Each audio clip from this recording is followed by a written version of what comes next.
Hello there, I'm Santina with WTI, and I have here this SHW electric standing desk. So if you're an office worker and you really want that option to be able to stand or sit, I think this is a great desk you should look into. Here you have your up and down. It's super easy to use.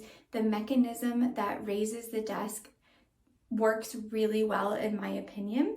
And you also have the option to create presets.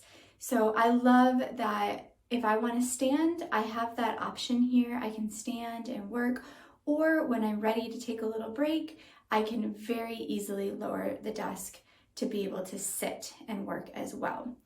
I also like that it has this cable hole in the back.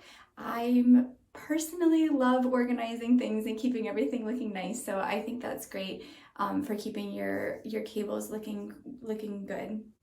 And of course, the size is great. To me, it's just right. You have plenty of room for your laptop and your books, or whatever else you want to keep on your desk. So overall, I'm very impressed with this product, and that's my point of view.